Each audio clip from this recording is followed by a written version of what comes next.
Illegal लोगों को निकालना कोई जुर्म तो नहीं है वैसे, वो तो जहाँ भी इलीगल लोग रहते हैं, चाहे पाकिस्तान से अभी हाल ही में अफगानी माजरीन, पर उस पर भी हम लोगों ने यही कहा था कि एक इज़्ज़त तरीके से, एक मतलब एक तरतीब से निकाला जाए। वो बुरी बात नहीं है निकालना, पर एक इज़्ज़त तरीके से निकाला जाए। लीगलिटी बहुत ज़रूरी है। फिर हम ये गिला भी करते हैं कि अमन नहीं है, या काफ़ी सारे ब्लेम इदारों पे भी डालते हैं।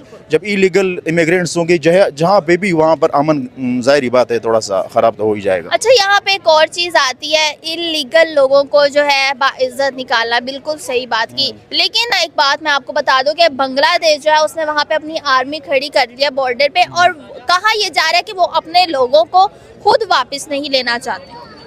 ये तो देखो, अगर कुछ लोग वो बांग्लादेश की नहीं भी हो सकती है, जैसे वो इनकार कर रहे हैं, वरना कोई कैसे अपनी लोगों से इनकार कर सकता है कि ये लोग हमारे नहीं, हम इसको अपनी कंट्री में आने नहीं देंगे। तो जाहिर बात है वो ऐसे लोग या तो वो हिंदुस्तानी है या तो वो बांग्लादेशी है। चाहे वो अगर हिंदुस्तानी है तो हिंदुस्तान सरकार को चाहिए कि वो उसको अपनी कंट्री में रह के नेशनलिटी दे। अगर वो बंगाली है तो उसको बंगाल सरकार जो है ना, अपने लोगों को निकालने की उन्हें क्या जरूरत है? जाहिर है वो बांग्लादेशियों को ही निकालेंगे ना, लेकिन बांग्लादेशी नहीं लेना चाह रहा अपने। ये तो पर बहुत अजीब बात है। अजीब बात है। ये बहुत अजीब बात है। ये तो समझ, चाहिए। जाहिर बात है इंसान को ना ज़मीन पर रहने देना चाहिए, कि ये इंसान, ये ज़मीनी इंसानों की है ये कंट्री। ये चीज़ें तो हम लोगों ने बनाई है। आखिर में तो हम सब इंसान हैं, तो इंसान को ज़मीन पे रहने का हक है।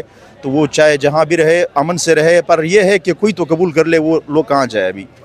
हिंदुस्तान वाले कहते हैं कि हमारे नहीं, वो कहते हैं कि आप यहाँ नहीं आ सकते। अच्छा, तो वो कहाँ जाए? यार कि यहाँ पे एक और आपका पॉइंट ऑफ व्यू लेना चाहूंगी। आपने मतलब ग्लोबली देखा है इस तरह के बहुत सारे इश्यूज है, मल्टीपल, पूरी दुनिया में वर्ल्ड वार 1 से लेके 3 तक जितनी भी हो रही हैं। जो लोग हैं जब एक कंट्री से दूसरी कंट्री जाते हैं और वहाँ पे जो बोझ पड़ता है और वहाँ पे जो रिसोर्सेज की कमी होती है, तो उसके बाद अब ही आप कहना चाह रहे हैं कि हम इंसानियत देखें?